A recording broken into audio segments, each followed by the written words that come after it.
Okay, our next presenter is also on site with us. She was also one of this morning's panelists. Welcome back, Catherine Aboya. Hello.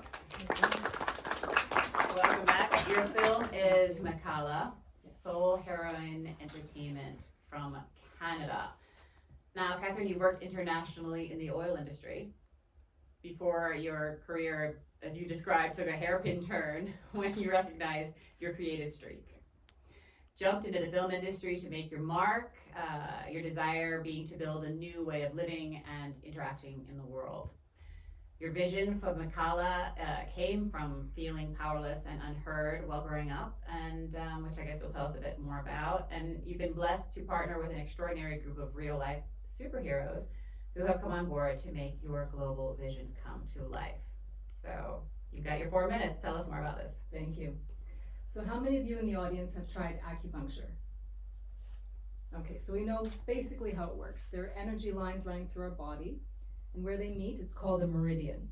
In that meridian, you can place a needle and reverse some of the damage you've done to your body.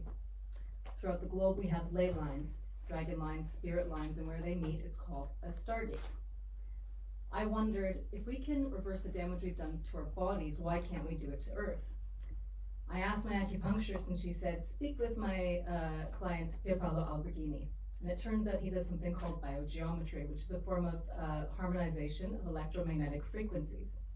So I wondered, are we taking a big needle to Earth, or how are we doing this? How do we do this? And they said, it's actually us. Every time we walk, every time we ground, we're actually sending light. This celestial technology we have inside of us is literally bridging heaven and Earth.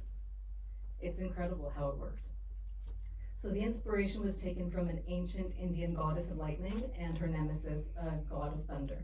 And they're representing electricity and magnetism, yin and yang, good and evil, that sort of thing.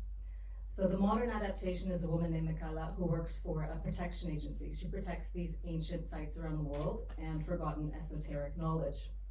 Her nemesis, Ramasoon, is a commodities trader, and he claims to be searching for commodities in Lake Titicaca, but what he's really doing is trying to gain access to these golden solar discs that are placed throughout the world, and they teach you how to travel inter and multidimensionally through these stargates.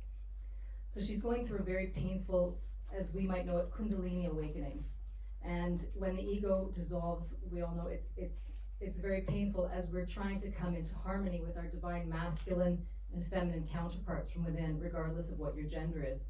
When that happens, our heart opens, the soldiers that guard it start to stand down, and we're able to have a toroidal field clear of debris, which attracts all the blessings that we came here to experience. So it's not just super spiritualism, it's also the science behind it. We're going to be utilizing healing hertz frequencies in the film, the music, the dialogue program to awaken your connection to our beautiful Mother Earth, and the sacred spots around the globe where we'll be shooting. So even whether you're aware of it or not, you're going to get those activations while you're watching the film. The sacred geometry that exists between us right now, whether you can see it or not, there's light languages, codes that exist. They're in trees. When you hug a tree, this frequency comes to you. It's how you get rid of jet lag when you land. You ground to the land. So this sacred geometry is something that's in each of us, and we need to remember how it works. And we'll do that through CGI for those who can't see it currently. Our website at the end of the film has a QR code. You can see how you can become a superhero yourself, and it'll teach you how to save yourself, others, and the planet. In the same way that mainstream media is using a fear and division tactic at the moment, what we're doing is the exact opposite. We're using unity and sovereignty consciousness to remind ourselves how powerful we truly are, and the latent DNA supercodes that lie within us. We have always had the power, and we are the ones that we're waiting for. If you'd like to learn more about the frequency, we have our composer here in the audience, Thibaut, who can answer any questions you have. And of course, I'm here afterwards. Thank you very much for your time. Thank you, Catherine. Let's have a look at the AI results then.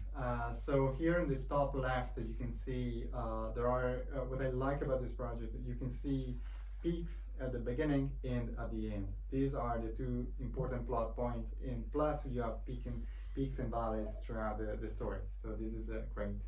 Then of course, Mekhala is the central character. As you can see, the character relationship. And this makes a box office prediction in UK of $5.9 million. So that's quite a lot, and a return on investment of 467%. Amazing. Thank you very much. Thank you very much again, Catherine, for being with us today. And remember, check it off if you're all about Mekhala. And our